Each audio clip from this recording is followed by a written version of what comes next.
El terremoto del 27 de febrero del 2010 dejó en evidencia diversos problemas vinculados con la capacidad de organización y reacción de las instituciones que tienen alguna relación con los planes de emergencia y protección civil que existían en ese momento. La incertidumbre, el miedo y el caos se reflejan en estas imágenes que recorrieron el mundo. No se aplicó el protocolo. O sea, la partitura que teníamos que tocar como orquesta afinada significó un olvido y una desafinación generalizada. Entonces uno dirá, ¿qué país este? ¿Será Chile un país excepcional en cuanto a que no es capaz de asumir la condición de riesgo en que viven sus ciudadanos? Yo creo que somos una sociedad bastante reactiva. La verdad es que nuestros planes de acción no están centrados en la preparación o en el antes de la emergencia, sino que normalmente todos nuestros planes de trabajo del público en general tienden a ser en el momento de la emergencia y posterior a ella.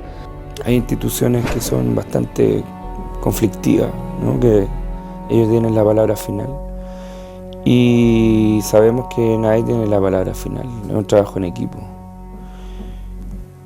Es decir, saco el ejemplo de una balsa, ya que me gusta mucho el río. Si todos reman para un mismo lado, los dos lados reman para el mismo sentido, van a hacer que la balsa dé vueltas en círculo. Es justamente eso lo que pasa. Y un país no se puede permitir vivir una comedia de equivocaciones cuando en realidad es un drama el que se vive y donde hay la necesidad de aplicar con mucha coherencia todo aquello que hemos aprendido durante años, tanto nosotros como el género humano. Montones de cosas que no pasaban en Chile están empezando a pasar.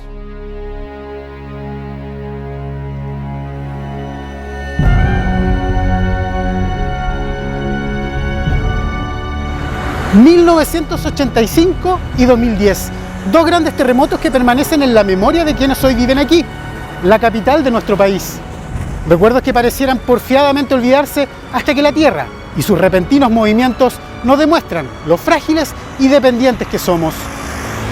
Los santiaguinos, ¿estamos preparados para afrontar las consecuencias provocadas por un terremoto de gran magnitud?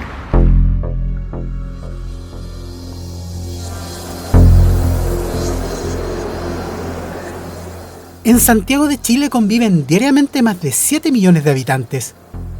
La gran mayoría de ellos depende de todos los servicios que satisfacen necesidades básicas vitales, tales como alimentación, salud, información y seguridad. Todos estos servicios pertenecen a un gran sistema interconectado, muy vulnerable ante cualquier tipo de catástrofe y que puede ser interrumpido indefinidamente. En este sentido, hoy existe un plan de protección civil, documento que en tribunales es legalmente cuestionado por los fiscales y que en la actualidad todavía no ha logrado ser ley en nuestro país.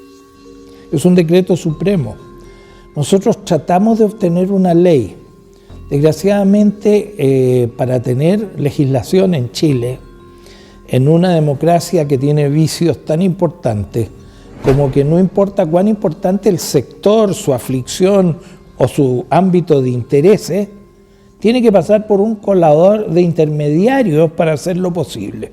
O sea, esta no es una democracia participativa la nuestra, es una democracia sensiblemente representativa. Entonces tu buena idea, tu buen propósito tiene que encontrar un político, un parlamentario interesado en hacerlo y que seguramente va a sacar sus propios cálculos electorales, si esto me aporta votos, no me aporta votos, y obviamente este es un tema que aparentemente no aporta muchos votos. En las diferentes catástrofes que Chile ha vivido, ha quedado de manifiesto que el pánico e incertidumbre aumenta, sobre todo cuando los servicios que vemos aquí no están coordinados entre sí y preparados para afrontar una situación crítica a largo plazo. Tengo una hija, no tengo alimento, mi guagua no tiene leche y no tiene baño. Igual siento que no estoy preparada para enfrentar un terremoto y quedar sin suministro. Hasta el momento nada, no tenemos cero. En caso de emergencia yo creo que cada uno va a tomar su propia decisión en el momento de lo que hace, pero no tenemos nada de de información de qué tienen que hacer, las vías de evacuación y todo eso, no se ha hecho nada. No, nunca aquí han repartido así como un volante que diga qué es lo que uno tiene que hacer en caso de quedar sin agua, si quedar sin luz, sin gas. El edificio quedó sin luz porque el petróleo del grupo Electrógeno ya no había. La gente quedó toda sin agua y los días después del terremoto la gente ocupaba el agua de la piscina. Así como Santiago a lo largo de su historia ha sufrido graves heridas producto de los inesperados terremotos, otras ciudades del mismo continente, que también crecen y se desarrollan sobre el cinturón de fuego en el Pacífico, han sido golpeadas con tragedias que, debido al grado y magnitud del daño, provocaron en cada una de sus víctimas un profundo cambio de actitud.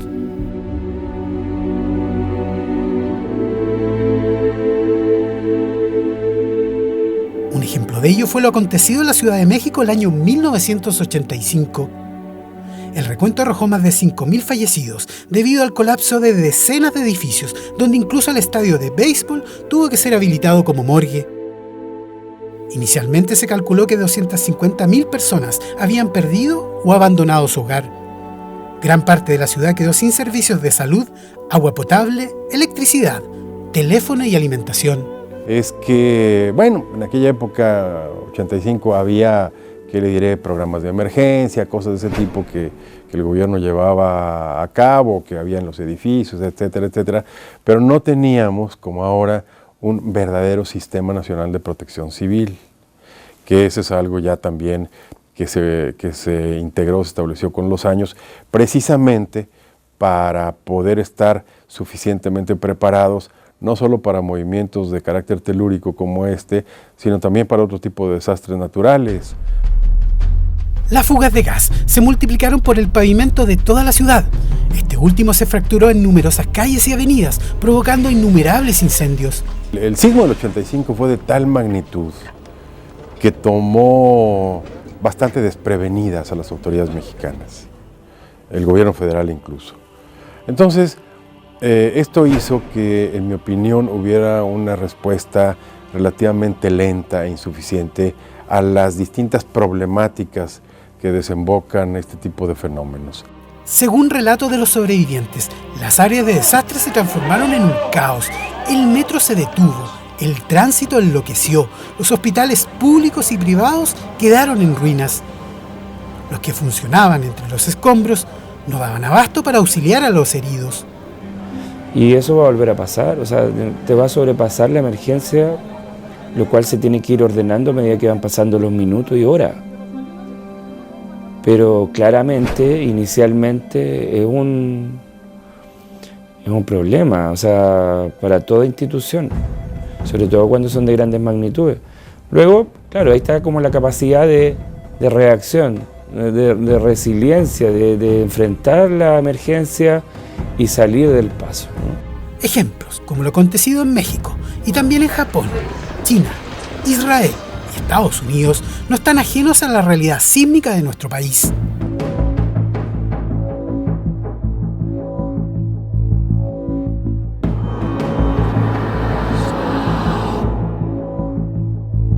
Siempre vamos a tener una alta tasa de sismicidad.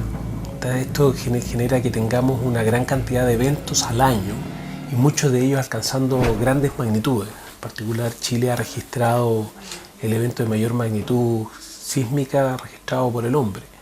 En ese marco, Santiago no escapa, no es una anomalía dentro de este gran contexto y va a estar sujeto a grandes terremotos cada cierto tiempo. A ellos se suman otros fenómenos de características geológicas que preocupan y cada día amenazan la seguridad de los santiaguinos. O sea, tenemos todo tipo de terremotos que pueden afectar Santiago. También tenemos otro tipo de fenómenos geológicos como volcanes cerca de Santiago.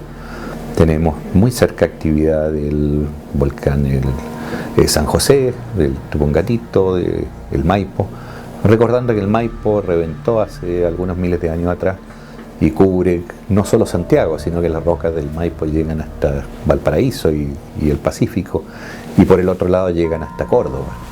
O sea, son episodios catastróficos geológicos que son normales. Es lo normal que ocurra desde el punto de vista naturaleza. Estamos preparados en ciertos aspectos, quizás estructurales, estamos mucho más avanzados que otros países. Hay países que, hace poco estuve en uno, no voy a decir el nombre, pero tenía 4 edificios conocidos que eran antisísmicos o que tenían algo de antisismicidad, que en realidad, según los expertos también de la Universidad de Chile, no existen algo que sea absolutamente 100% no colapsable.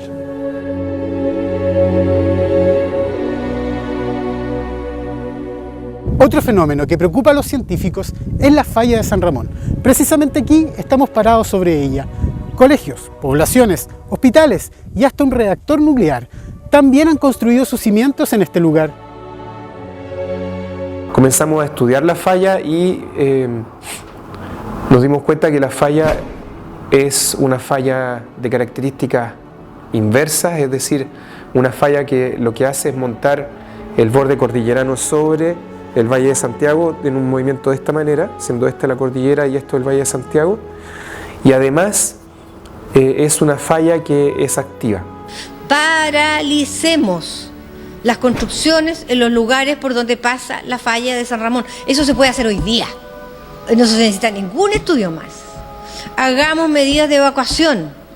Que ha sido difícil de asimilarlo, tanto desde el punto de vista científico, me refiero a la comunidad en general, como también para la sociedad. Porque en términos de la planificación de la ciudad de Santiago, es un objeto que no se tenía considerado y es un objeto que puede ser bastante relevante si tuviera una actividad sísmica importante, digamos. ¿Se pueden presentar este tipo de actividades sísmicas importantes en fallas como esta? Por supuesto, se pueden presentar eventos importantes a lo largo de fallas como esta, y hay ejemplos en el mundo muy recientes incluso en que demuestran esto. Uno de estos trágicos acontecimientos fue lo ocurrido en Wenchang, provincia de China. Terremoto originado por una falla geológica que acabó con la vida de 80.000 personas y que en su momento fue advertido por sus científicos e incluso por pares norteamericanos que realizaban estudios en la zona. Si bien, claro, en Santiago tenemos una gran concentración de infraestructura, pero en Santiago prácticamente tenemos un altísimo porcentaje de esa infraestructura construida con norma antisísmica, lo que nos asegura de que es una ciudad que debería resistir bastante bien un evento que pueda suceder, ya sea por terremoto de choque de placas, como el que sea de una falla. La norma sísmica en Chile es una norma bien estricta, es bien rigurosa. Entonces, esa es una primera buena cosa. Sin desmedro de lo anterior, la norma sísmica tal como está diseñada hoy en Chile, no se hace totalmente cargo de fallas intraplaca, de terremotos asociados a fallas intraplaca.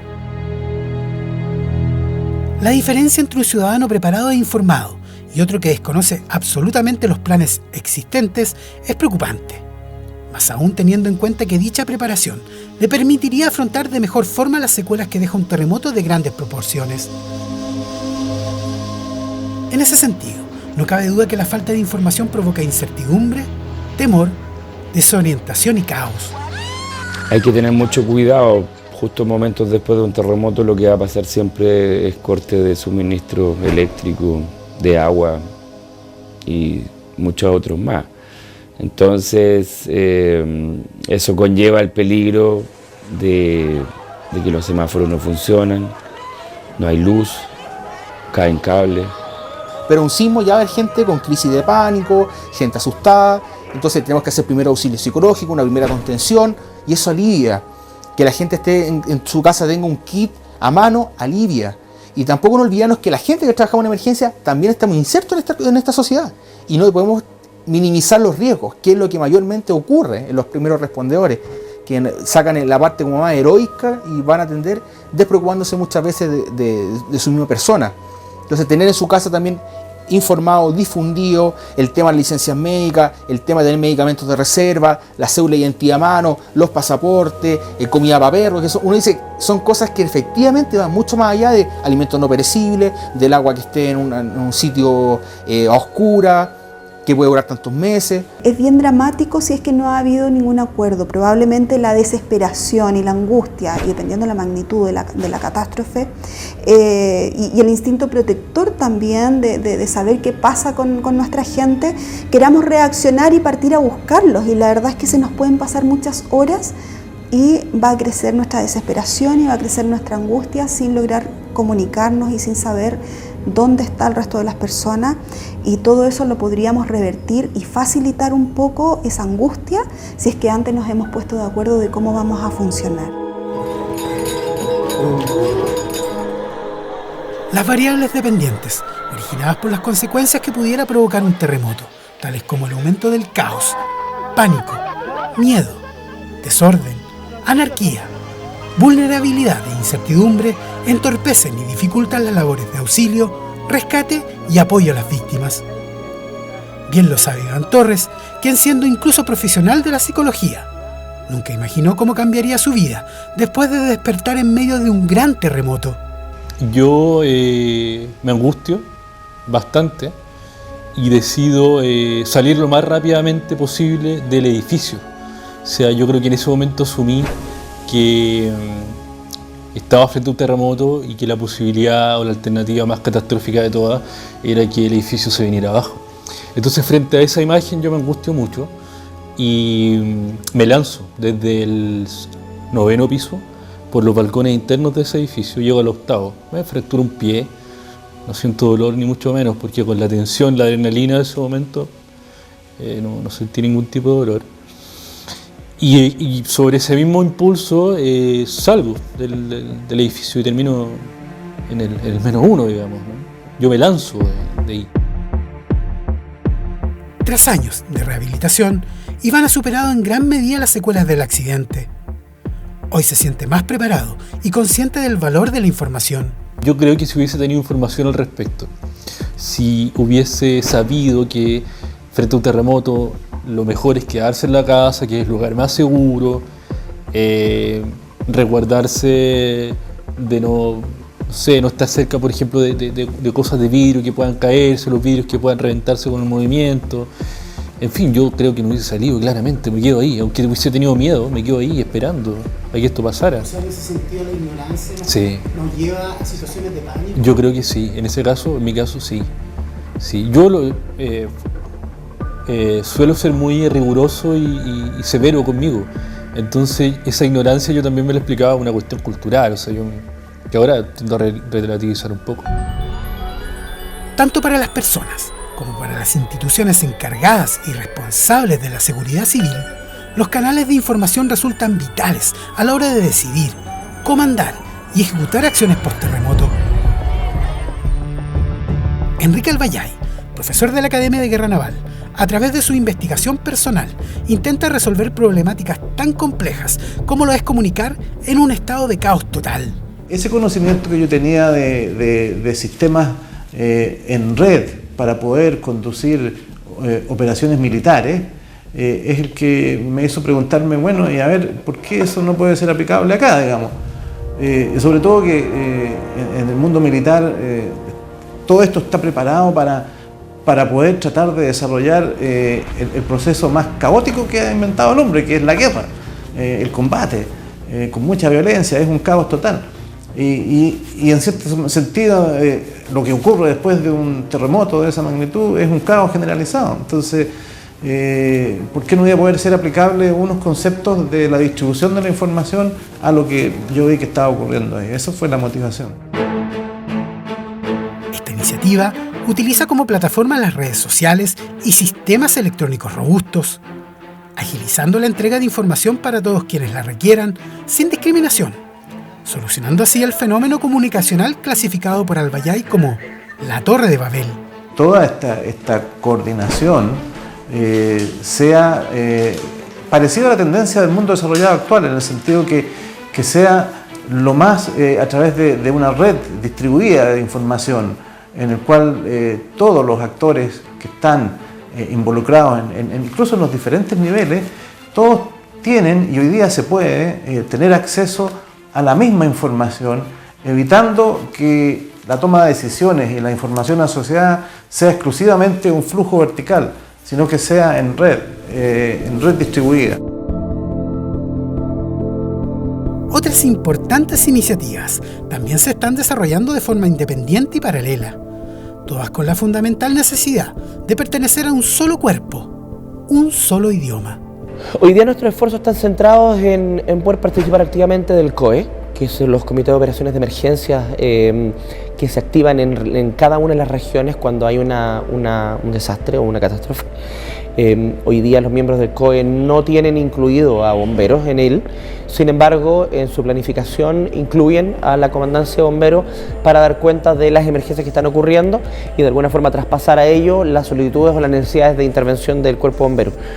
Nuestro objetivo hoy día es ser parte de ese comité de operaciones de emergencia y poder estar presentes en la organización, en la planificación y en la intervención de las emergencias de desastres naturales o grandes desastres causados por el hombre, como es el ejemplo del incendio de Valparaíso.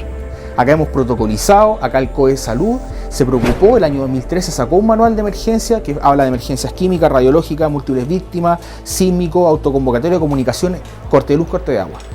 Y que dice un poco qué hace cada institución, no lo que hace cada persona. Entonces el día de mañana, yo siempre a todo el mundo le digo, yo me llego a morir, bueno, las instituciones siguen funcionando, las alertas no me llegan a mí, las alertas llegan automáticamente a un correo en que se desplazan a todos.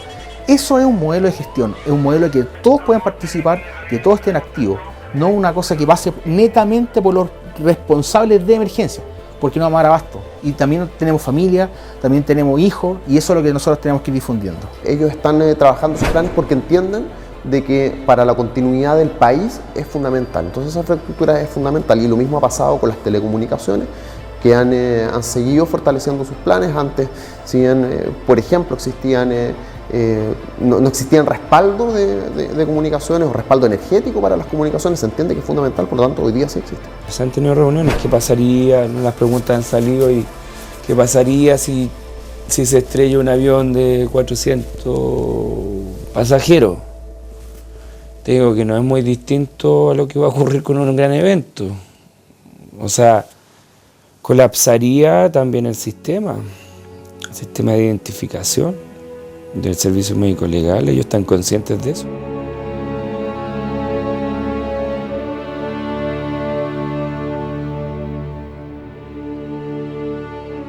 Es así como en el presente existe la voluntad de organizarse y utilizar la experiencia como base para adaptar y concretar nuevas iniciativas que tienen un solo objetivo vital: salvaguardar la integridad de quienes hoy se encuentran vulnerables. Pero, ¿qué pasa con el Estado? Con cada uno de nosotros y nuestros derechos. La experiencia de haber vivido algo sin duda nos tiene que ayudar a crecer, a madurar y a saber reaccionar de mejor manera. O sea, no podemos ir para atrás, tenemos que aprender de eso, tomar lo bueno como aprendizaje y como lección. El sentido común. Yo creo que el sentido común lo tenemos muy poco desarrollado. El sentido común al final es el menos común de los sentidos.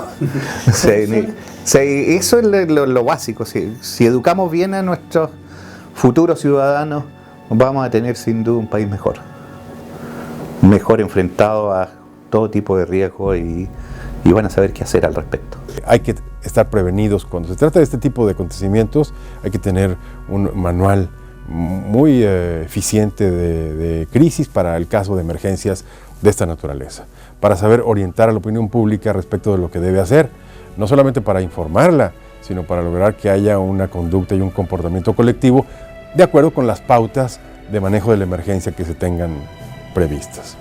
La gente tiene que entender que esto es un cambio cultural, tiene que entender en el país que vivimos. Porque mientras no entienda eso, no va a poder tener un cambio de switch en su vida, en su cotidiano. Porque te aseguro que si recorremos cualquier casa, nadie tiene un kit de seguridad o nadie tiene un kit de emergencia, nadie sabe, por ejemplo, si se pierde en un estadio, dónde juntarse, porque no está incorporado a la cultura de prevención. El ideal es prepararse, el ideal es reducir el impacto del evento. Y la única forma de reducirlo es informando, educando a la gente. Nuestro país no lo vamos a cambiar de barrio nunca, vamos a seguir viviendo aquí, vamos a seguir teniendo fenómenos de naturaleza como los que ya conocemos. Entonces, la cultura cívica en este aspecto de cuáles son los riesgos y sobre todo cuáles son las alternativas para mitigar esos riesgos es algo que debiera surgir natural. O sea, no esperar que uno sienta un terremoto grado 9 para decir, uy, a ver qué puedo hacer. La gran tarea es que para lograr autoprotección, es decir, que el autocuidado contemple acciones de seguridad tan mínimas y elementales como haber conversado alguna vez, reunido alguna vez y no sentarse a discutir si el gobierno lo hizo bien o mal. Sentarse a decir, nosotros qué haríamos frente a una situación parecida. Y probablemente, por sumatoria, tendríamos un país más culto, un país más seguro, ciertamente más civilizado, y a lo mejor podríamos formar alguna vez una masa crítica que logre sensibilizar, ¿no es cierto?, a nuestro mundo legislativo. Según esta ley, el Estado tiene el deber de protegernos. Estos pequeños no saben de leyes y decretos. ¿Caíto? La tierra tampoco. Venga. Sí, está temblando, Caíto. Nuestra seguridad y supervivencia debe ser un tema prioritario. Cierre los ojos y recuerde el último sismo ocurrido el día 23 de agosto. Un día lluvioso en la capital. Un día que seguramente rogamos no volver a vivir. Otro inesperado 27 de febrero en nuestro país.